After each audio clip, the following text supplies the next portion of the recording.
Welcome to F for Forensics, the podcast where we dive deep into the bits and bytes of the digital world.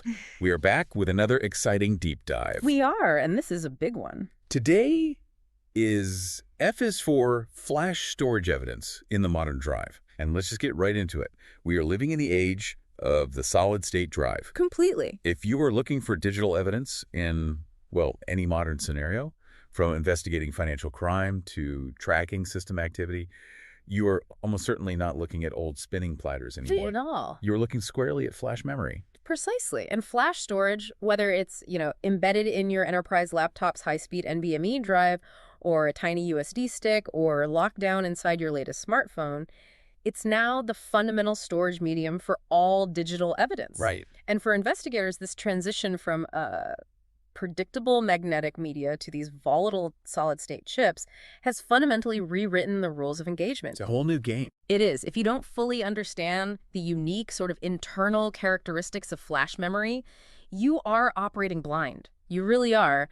And you risk losing critical artifacts forever. And that is our mission for this deep dive. We want to dissect the hidden mechanics of flash storage, the ones that are specifically designed for drive efficiency and a longer lifespan, but which end up creating these massive systemic challenges for anyone trying to forensically prove what happened and when. We really need to contrast the old, predictable world of hard drives with this new, complex reality that's just dominated by autonomous controllers. That autonomy and complexity, that's absolutely the key. It's the whole differentiator. The forensic landscape changes completely when you move to flash, and it just requires a total paradigm shift in how evidence is approached, acquired, and maybe most importantly, interpreted. And here's the initial hook, the central paradox of flash storage that you, our listener, need to grasp immediately to understand modern digital evidence. Okay. If you worked with traditional hard drives, HDDs, deletion was predictable. It was straightforward. You overwrite the file once, and the data is essentially gone for good, replaced by new bits. Right. Simple cause and effect. But flash drives are the total opposite. They're intelligent storage mediums. They're managed by their own firmware. Data can either vanish faster than you can blink, often instantly upon deletion, or it can linger indefinitely in locations that the operating system has completely forgotten about. Hidden behind layers of internal management. It's an incredibly unstable environment for preserving evidence without some kind of specialized intervention. It's not a simple file cabinet anymore. It's more like a storage unit that constantly reshuffles its own contents based on some invisible proprietary logic that's dictated by the manufacturer. That's a great analogy. And the specific mechanisms driving this behavior-aware leveling, the trim command, garbage collection, these aren't just technical footnotes. They are the actual keys to unlocking or, on the flip side, completely destroying modern digital evidence. Understanding how they work is absolutely the difference between successful recovery and a dead end. So let's start with the fundamental physical distinction, moving from those old spinning platters to the solid state. If we just look at the core physical differences between magnetic storage and flash, why does that distinction matter so dramatically when we talk about evidence recovery? Well, the critical difference is the relationship between the operating system and the physical storage location, and also the nature of the write operation itself. In an old hard disk drive, magnetic storage is beautifully simple. It's linear. Right. Very predictable. The OS tells the drive, write this data to logical block address X. We'll call it LBAX. The drive controller then executes that command, writing the data to a specific, almost permanently fixed physical location cylinder X, head Y, sector Z. That physical address, the PBA, is essentially a direct, predictable map of the LBA the OS uses. So if the OS deletes a file, it just marks those logical sectors as free in the file system table. The actual physical data is still just sitting there on the platter, entirely untouched, ready to be read by forensic tools until the OS eventually decides to overwrite it with new data. Exactly. And that's why traditional overwriting schemes worked. You could actually verify the overwrite operation physically. It was a very transparent system. Exactly. But flash storage, which is based on man gates that hold data using electrical charge traps, operates under completely different physical rules. These are dictated by the chemistry of the chips themselves. And they degrade, right? They degrade rapidly. Flash cells only tolerate a finite number of erase cycles, sometimes as few as 1,000 for cheaper TLC or QLC flash. And crucially, you cannot just overwrite a small piece of data in place like you could on a hard drive. Okay, so here's where the complexity begins. Unlike an HDD, the flash drive can't just update a single byte. It operates on these tiny segments called pages. But erasure can only happen in large structures, often 128 or 256 pages long, called blocks. Correct. And you have that fundamental physical constraint. The drive must erase an entire large block before any new data can be written into any of its pages. Since those cells have a limited lifespan, the drive controller, it just can't afford to keep rewriting incoming data to the same spot over and over again. Because that one block would wear out super fast. Super fast, and it would render the entire drive useless prematurely. This necessity leads us directly to the first major internal mechanism, the true revolutionary change, wear leveling. Okay, let's dive deeply into wear leveling. If the system is designed purely to extend the lifespan of the drive, how does the system end up acting like a digital evidence obfuscator? It sounds like a secret map maker. That's a good way to put it. Wear leveling is the internal policing and management mechanism. Its single overriding goal is to distribute data writes and erase cycles as evenly as possible across all available physical memory cells. To spread the load. To spread the load. And to accomplish this balancing act, the drive needs an intermediary that entirely hides the physical reality from the operating system, and that's what we call the flash translation layer, or the FTL. So the FTL is the drive's internal operating system, its brain. It's this proprietary layer of firmware inside the SSD controller that translates the request coming from the host OS into where the data actually lands physically on the NAND chips. That's absolutely right. Think of the FTL as a postal sorting office that intentionally changes the delivery address every time a new piece of mail arrives for the same recipient, just to ensure every truck on the road gets an equal number of delivery runs. The OS still requests to write to logical block address X, but the FTL, following its wear leveling algorithm, says, okay, I see LBA X is currently stored at physical block address Z, but PBA Z has had a lot of writes lately. I haven't used PBA Y in a while, so I will write the new data for LBA X to PBA Y instead. That is a fundamental lie the drive tells the OS. It is. The OS thinks it just overwrote the data at X, but the original data at PBA Z, which is the evidence we're looking for, is now just invalidated logically by the FTL, but physically it's still sitting there fully intact, maybe millions of physical pages away from where the OS thinks the updated file now lives. That is the crucial insight, and it's the biggest headache for forensics. Wear leveling means that when a file is modified or seemingly overwritten, the original copy, the evidence, doesn't get overwritten at all. It gets abandoned. Abandoned, I like that term. These deleted data fragments, they persist in memory cells that the FTL has marked as stale or invalid. They're reserved for future maintenance cycles, but they are not yet wiped. They are functionally hidden from the OS and standard forensic tools, but physically present and recoverable. And this complexity scales with the density of the flash, I'm guessing. If you have cheaper QLC, quad-level cell flash, which stores more bits per cell, wear leveling has to work even harder and manage the data across even more fragmented, spread-out physical locations. Precisely. More dense flash means more aggressive wear leveling, which translates directly into greater dispersal of file fragments across the entire drive geometry. In the old world, the logical address was reliable. In this new flash world, the logical address is just a starting point for the FTL's game of internal hide-and-seek. And we have to figure out the truth hidden in that proprietary physical layout. We do. And that data dispersal brings us directly to the second mechanism necessary for efficient flash operation, garbage collection, GC. If wear leveling is constantly creating invalid copies by writing new data elsewhere, garbage collection must be the cleanup crew dealing with the resulting mess. That's a good analogy. And why do flash drives need it? Well, remember that core constraint. Data must be erased in large blocks before new data can be written, even if you only need to update a few pages within that block. So if you update a file, the FTL writes the new version to a fresh physical block. That's wear leveling. And it marks the original physical block as invalid. This eventually leaves you with a large number of physical blocks that contain mostly useless, invalid data, but maybe a few scattered pages of valid data that haven't been updated yet. So if the drive wants to reuse that block, it can't just wipe it instantly because it might lose those few valid pages of data. Exactly. That's the job of the garbage collection process. It steps in autonomously, usually when the drive is idle. It identifies those fragmented, half-invalid blocks. It then reads the remaining valid pages from those blocks, copies them, and consolidates them into a new, fresh block. And only then. Only after all the valid data is safely moved does it erase the entire original block, making it ready for future use. This is often called the read-modify-write cycle. Okay, so this means that evidence fragments are constantly in motion. They could be consolidated, moved, or completely wiped, and this all happens inside the controller without any oversight or notification to the operating system or the user. It introduces immense volatility. If GC runs after a suspect deletes a file, it might, in the process of consolidating a block, move surviving fragments further away, which complicates mapping, or worse, if the block is entirely invalid, meaning all the pages were part of deleted files, the GC will just wipe the entire physical block immediately. Destroying the evidence. Destroying the evidence. GC is an autonomous process, running constantly in the background. It is a race against time, entirely dictated by the drive controller's proprietary firmware. This constant internal motion, it sounds like a huge vulnerability for an investigation.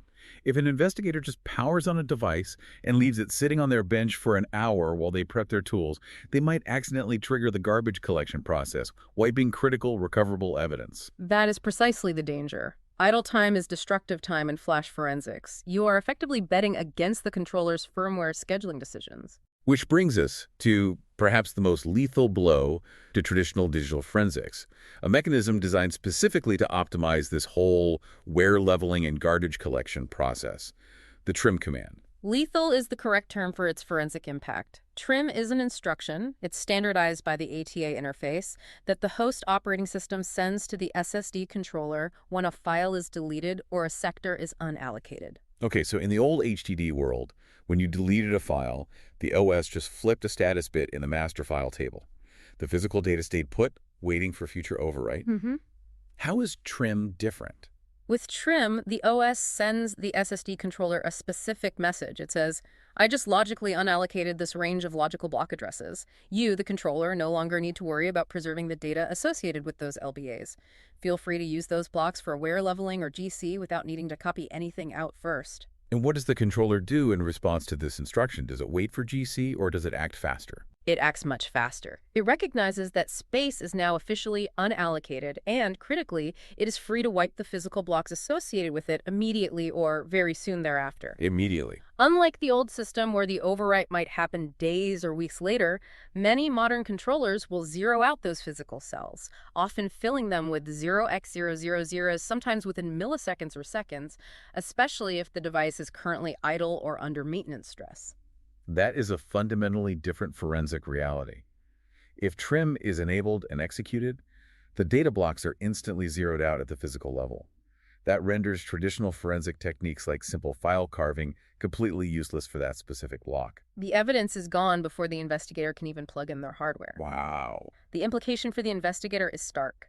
If you encounter a modern SSD where trim is known to be active, your window for recovering the deleted physical data closes almost instantly upon deletion. This is why the primary rule in flash forensics is act fast or you're too late. Every minute the device is powered on after a deletion Increases the likelihood that the trim command has been executed and the physical blocks have been irretrievably cleaned. Okay, so we've established the three core mechanisms: wear leveling, garbage collection, and trimmal, working autonomously inside the drive, managing data based on efficiency, not preservation. Now let's look at the specific painful roadblocks these mechanisms throw up when an investigator tries to collect evidence. The first, and maybe the most time-sensitive, is what you could call roadblock A, the trim time bomb. We discussed its destructive nature, but we need to emphasize the forensic timing and the unpredictability it introduces. The moment of acquisition is everything. So if an investigator maybe remotely performs a logical acquisition, they're only looking at the file system structure visible to the OS. They might see a file listed as deleted but theoretically recoverable. Right. But if they then move to perform a physical block acquisition, say 15 minutes later, the controller may have executed trim in that little window of time. And that deleted data is just gone, replaced by verified zeroed-out blocks. What's important here is the variability. The execution of trim is highly dependent on proprietary firmware algorithms. Some controllers execute it immediately, others queue it up for idle time. Oh, you never really know. You don't. This means the forensic state of the drive is incredibly volatile and dependent on factors outside the investigator's control. Was the user active? Was the system busy? How aggressive is the firmware? It also requires examiners to become architectural experts. They have to specifically determine the trim status of the entire system chain. Is the operating system Windows, Mac OS, Linux? Is it configured to send the command? Does the physical interface, like SATA versus NVMe, support trim? Or was the drive maybe connected via an older interface or some cheap adapter that doesn't pass the trim command, which ironically might be a lifeline for evidence recovery? That's a great point. And that last point is crucial. If you can prove trim was disabled or unsupported, a happy accident due to legacy hardware or poor configuration, you have a golden window of opportunity.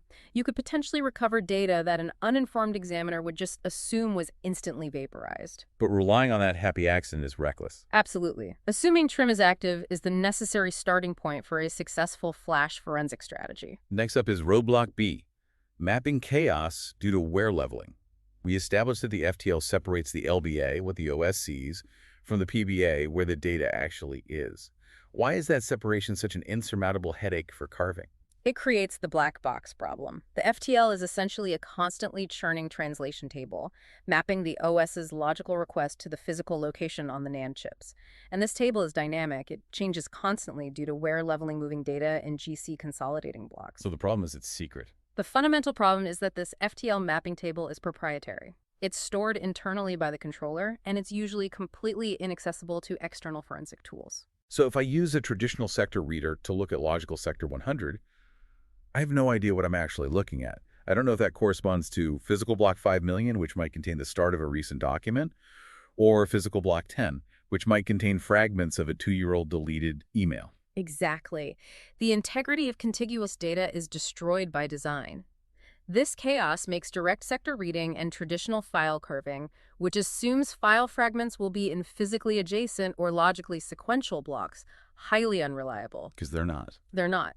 Because the FTL spreads data out across the entire physical geometry for wear leveling, fragments of a single file might be scattered across the drive in a random-seeming pattern. So the forensic examiner is forced to stop trying to read the physical blocks directly based on the OS's view. Instead, they have to rely on these complex proprietary tools that attempt to reconstruct the physical state by guessing the FTL's internal logic. This often relies on subtle metadata the controller leaves behind, which again varies by manufacturer. And this is why the proprietary nature is such a massive industry challenge. Every major manufacturer, Samsung, Crucial, WD, SK Hynix, they might implement their FTL and wear leveling algorithms slightly differently. A technique or a tool designed to successfully reverse engineer the FTL logic on one brand might fail completely on the next. Wow.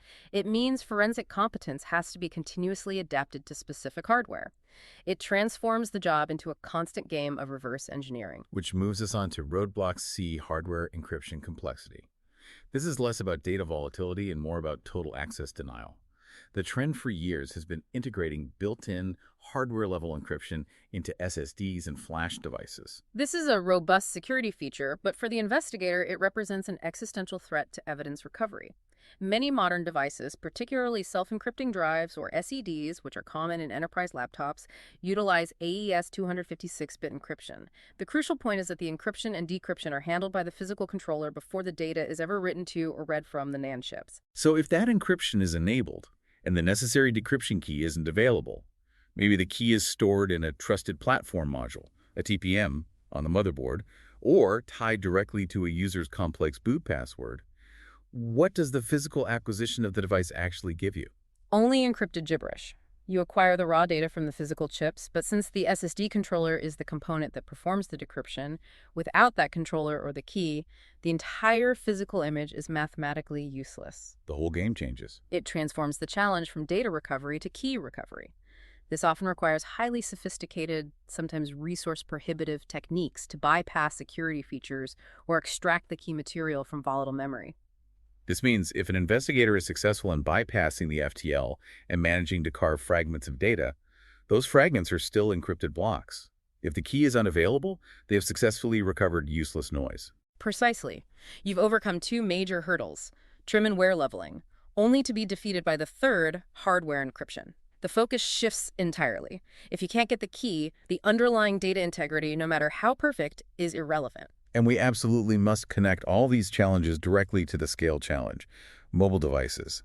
Smartphones and tablets rely exclusively on highly integrated, embedded flash memory, which I assume just magnifies these roadblocks exponentially. It does. With mobile devices, you are facing the trifecta of proprietary operating systems like iOS and Android, Mandatory, often immutable hardware encryption, and extremely aggressive flash management techniques, all locked down by the manufacturer's security architecture. Tell us more about that layered security. Why is, say, a modern iPhone so much harder to acquire physically than a SATA SSD from a laptop? The challenge is compounded because of things like the secure enclave. This is a dedicated, isolated processor that handles cryptographic operations and key management entirely separately from the main CPU. When data is written to flash on modern high-security mobile devices, it's encrypted at the page level. And the keys? The key material is protected by the secure enclave, often tied to a biometric unlock or a device passcode that is designed to be highly resistant to brute-forcing attempts. So if the device is locked, you can't even get the logical data.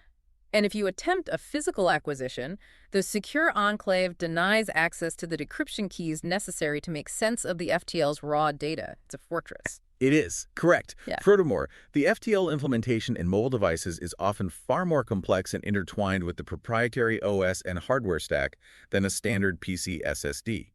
Trying to access data at the physical level on a modern mobile device means grappling with sophisticated anti-forensic security features, proprietary file systems, and severe physical access limitations all at once. It's the ultimate black box. It is. It demands specialized, often invasive and destructive techniques just to bypass the operating system's security features and get down to the raw flash level. It sounds like in mobile forensics, you often have to start with the assumption that the physical data is just inaccessible and work backward to see if there is any avenue, however narrow, to obtain the decryption keys or bypass that secure enclave. That is the sober reality. The success rate for high-level physical acquisition on the newest generations of smartphones is extremely low without manufacturer cooperation or specialized zero-day exploits, forcing investigators into more desperate, low-level physical methods. So given these immense challenges, the instant deletion of trim, the mapping chaos of the FTL, and the denial of access via hardware encryption, how do forensic examiners fight back and adapt? The response requires specialized tools and techniques that acknowledge the autonomy and, frankly, the hostility of flash storage. Let's start with acquisition strategies for volatile and persistent data. Imaging a flash drive is fundamentally not the same operation as imaging an old SATA drive.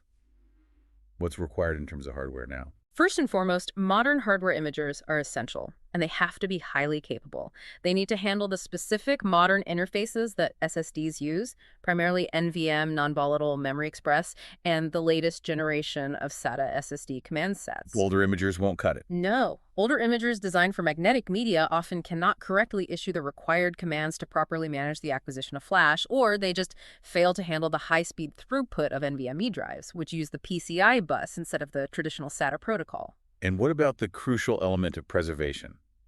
Write blockers. Yeah. If I use my old standard SATA write blocker, am I inherently protected? You are taking a grave risk. You absolutely must use write blockers that are specifically certified and proven compatible with flash media. Why is that so important?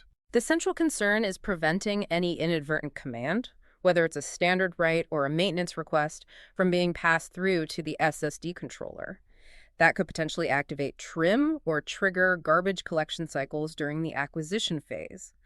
A compatible write blocker ensures that no command that could be interpreted as a deletion, modification, or maintenance request is passed through, thereby preserving the current state of the drive. And an incompatible one Risks the integrity of the evidence instantly.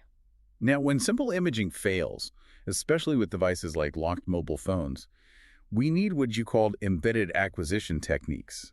This sounds far more invasive, and I imagine these are often considered last resort measures. They are invasive, but often the only recourse. These techniques are necessary for mobile or embedded systems, whereas simple USB or network connection won't grant the necessary low-level access to the raw physical data. We primarily rely on two deep hardware-level methods. Start with chip-off. What does that physically entail, and why is it necessary? Chip-off involves physically desoldering and removing the memory chip, the actual NAND chip, from the device's printed circuit board. This is an extremely delicate operation requiring specialized hot air equipment and micro-soldering precision. Wow. Once the chip is removed, specialized hardware readers and interface adapters are used to extract the raw data directly from the chip's pins. That sounds destructive to the original device, but the goal is to bypass all the security entirely. Exactly. It bypasses the SSD controller, the FTL, the device's operating system, and the active hardware encryption layer.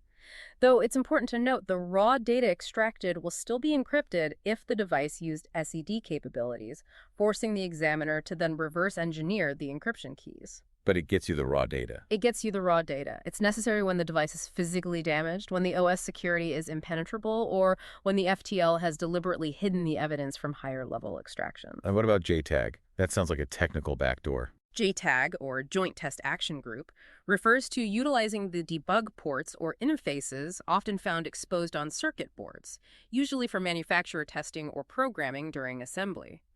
Forensic examiners can sometimes exploit these ports to gain low-level access to the device's main processor, the SoC, or system on a chip, and extract data without physically removing the memory chip. So it's less destructive. It is generally less disruptive than chip-off, but it requires incredibly deep manufacturer-level knowledge of the device's hardware architecture and pinout configurations.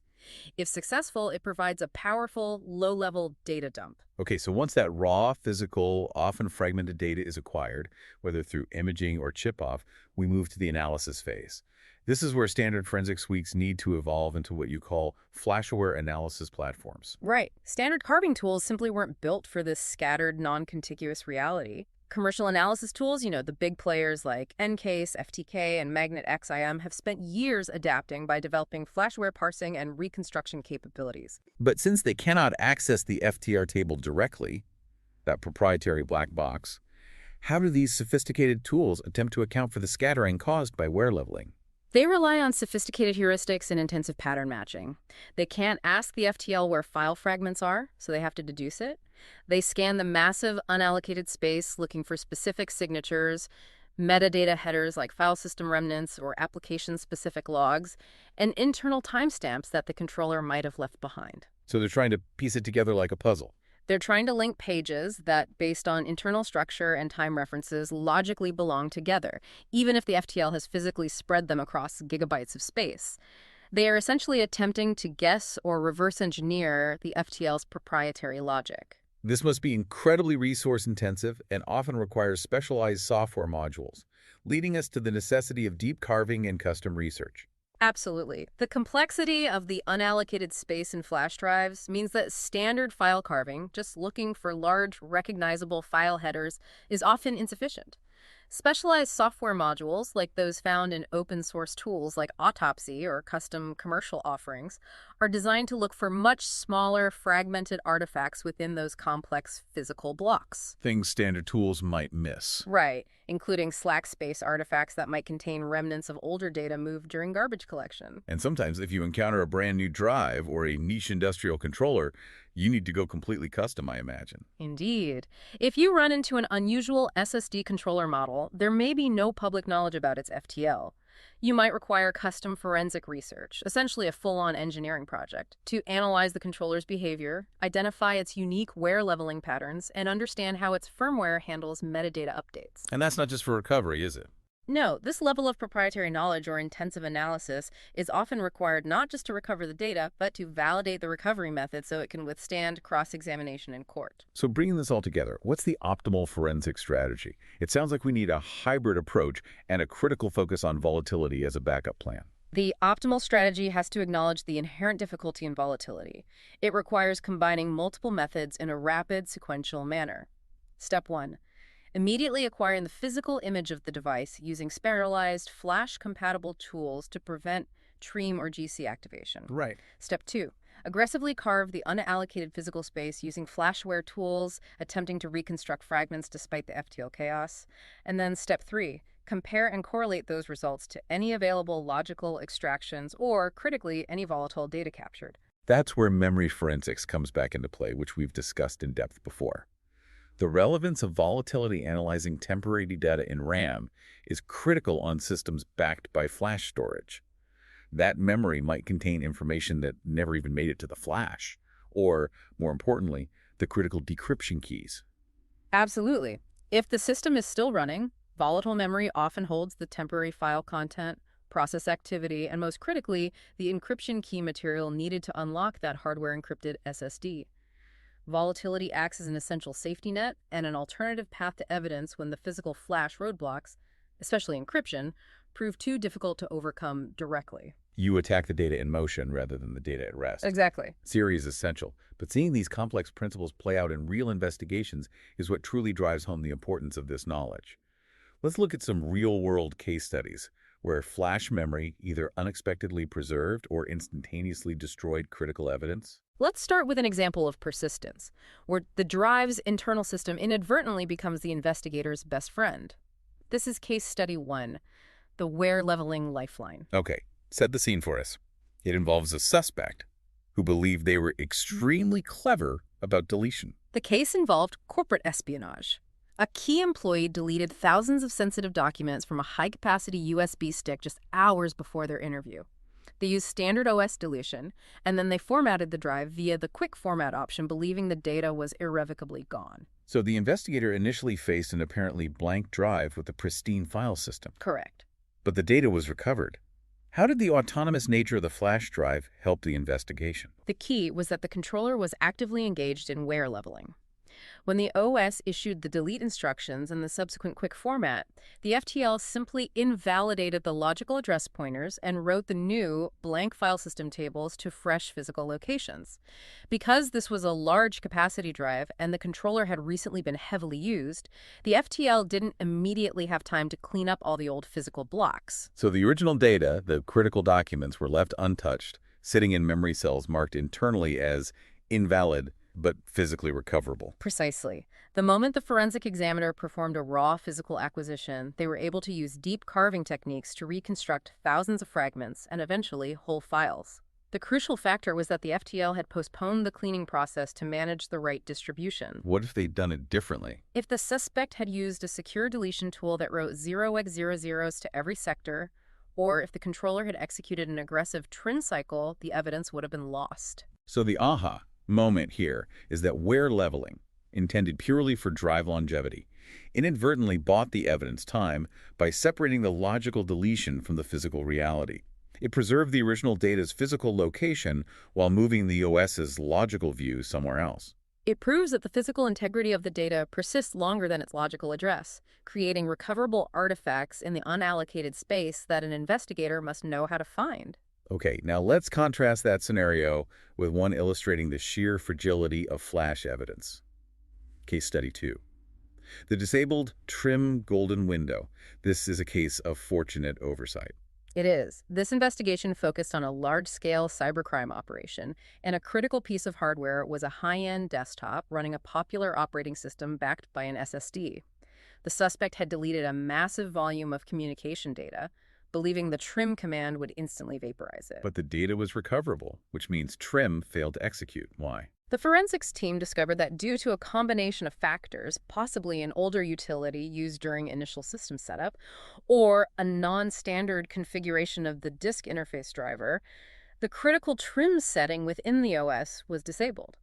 Or maybe the necessary software bridge between the OS and the SSD was malfunctioning. So when the suspect deleted the data, the OS only performed the traditional function, flipping the logical status bit in the file system table, exactly like an old HDD. Exactly. The SSD controller was not instructed to instantly wipe the physical blocks via the trim command. Consequently, since the blocks were only logically invalidated, the physical data remained untouched in the massive, unallocated space on the drive. And the result was a huge forensic breakthrough, I'm guessing. Absolutely. The examiner was able to successfully carve hundreds of gigabytes of incriminating communication logs and documents from the unallocated physical space. This is evidence that would have been irrevocably destroyed, vaporized in seconds, had the system been configured with a functional and enabled trim command. It highlights the knife-edge difference in forensic outcomes based on a single system configuration setting. It also demonstrates a powerful truth. Sometimes the greatest success in flash forensics isn't achieved through superior proprietary technology, but through the sheer luck of a suspect running a poorly maintained or misconfigured system. Luck, yes, but luck that only pays off if the examiner knows to look for evidence of disabled trim and then applies deep carving techniques. If they had simply assumed the data was gone because it was an SSD, they would have missed the entire case. Finally, let's look at a case that demonstrates the extreme measures necessary to overcome both proprietary file systems and hardware encryption. Case study 3. The smartphone fraud hinged on chip-off. This was a critical financial fraud case involving highly organized individuals. The critical trail of evidence came down to a single deep application log detailing unauthorized transactions and internal communications. And where was it? The data was located deep within the proprietary file system of a modern, heavily encrypted smartphone protected by a secure enclave. Why did traditional extraction methods fail here? Traditional logical extraction, just trying to pull data via a simple data cable and standard forensic software, failed. The device's advanced security protocols specifically denied access to that proprietary log file location without a complex, validated user-level decryption key, which the investigators did not have. So they were blocked. Even attempts at advanced file system extraction were blocked by the device's security architecture. The data was there, but it was locked down by the combined power of hardware encryption and the secure operating system. What was the investigative escalation point? The only option left was to bypass the security entirely at the hardware level. The evidence was successfully accessed only through a chip-off extraction. The physical NAND chip containing the raw data had to be surgically removed, and its contents extracted using specialized hardware reader equipment. And what did that raw chip extraction yield? The raw output was a stream of encrypted, fragmented physical blocks governed by the device's internal FTL. However, using proprietary reconstruction tools that could reverse engineer that specific phone manufacturer's file system layout, the forensic team was able to process the raw data and reconstruct that single critical application log file. And that was it? That log contained the definitive timestamped evidence that broke the case wide open. The implication for the listener is profound. Without the willingness, capability, and specialized equipment to perform flash-level access moving past the operating system and dealing directly with the hardware, the entire case would have failed due to the combination of modern security and flash management techniques. It really confirms that the difficulty of evidence recovery scales directly with the sophistication of the technology's security features. And it highlights the need for specialized skills. It does. Chip-off is not something every digital forensics lab can perform. It requires microelectronics expertise alongside forensic analysis capability. Okay, we've covered the core mechanics that hide and scatter evidence, the severe roadblocks they create, and the high-tech, sometimes invasive tools required to fight back. Now let's synthesize this knowledge into an actionable forensics checklist for anyone dealing with modern digital evidence. Yeah, we can condense the lessons learned into 4 critical tenets of modern flash forensics. These are designed to maximize the chance of recovery and ensure legal defensibility. First, and we've said it before, act fast. We cannot overstate the importance of time when dealing with flash deletion. Time is your single biggest enemy. You must treat flash as a volatile system. Every moment a device is powered on, especially if it's sitting idle, increases the chance that the controller will run garbage collection or execute a queued-up trim command, permanently wiping the physical blocks containing the deleted evidence. Well, so's the move. The ideal state is to perform a rapid, forensically sound power down or an immediate, specialized physical acquisition before internal maintenance routines can begin. Second, know your architecture. It's simply not enough to know it's an SSD. You need granular, system-level detail. You must diligently research and document the device's entire storage setup. Is TRIME enabled in the operating system? Is it supported by the interface? Does the drive utilize self-encrypting hardware? And if so, where is the key stored? Do you know anything about the specific FTL being used by that manufacturer's controller? And all that knowledge dictates your strategy. It dictates the entire acquisition strategy. It informs you whether you should perform chip-off, focus on key extraction, or attempt deep carving. Third, preservation is power. This connects back to acting fast, but it's specifically about dealing with the most volatile data segments. Right. Advise on disabling power quickly if there is a suspicion of recent data dilution, especially for systems that are still running and haven't fully committed data to the flash. Preserving the volatile data stored in the flash buffers, system RAM, or the processor cache is often the fastest path to recovering temporary file content, process activity, and most importantly, the encryption key material needed to unlock that hard drive. So a live memory acquisition is priority 1. It must be the immediate priority if the device is operational. And finally, fourth, document everything. This isn't just standard procedure, It's the legal defense mechanism for flash forensics, which often relies on proprietary black box tools. Exactly. Because flash forensics is inherently complex, often relying on proprietary tools, custom scripts, or even destructive techniques like chip-off, thorough, meticulous documentation of every single step is essential.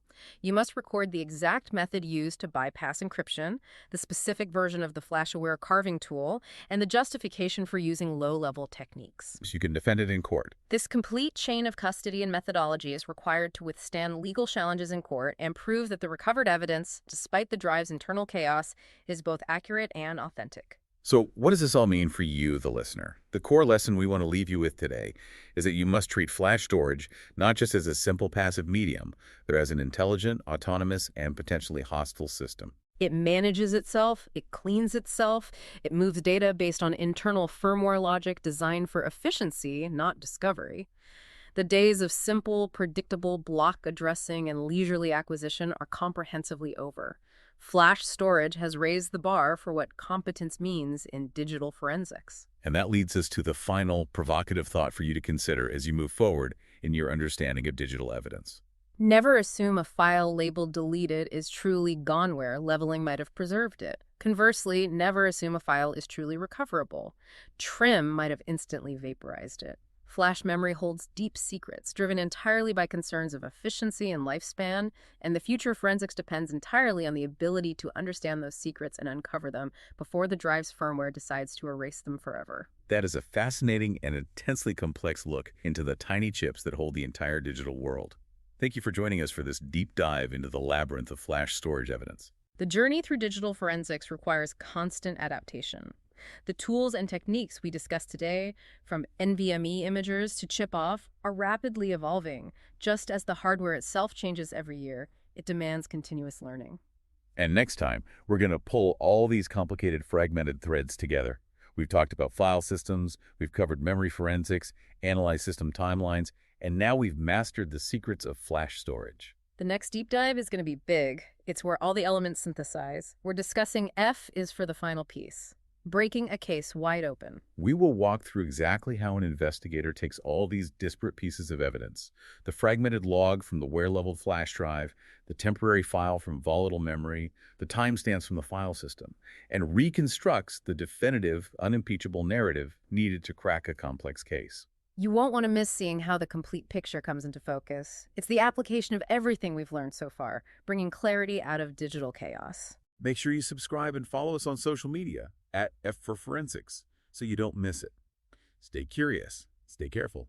Catch you next time.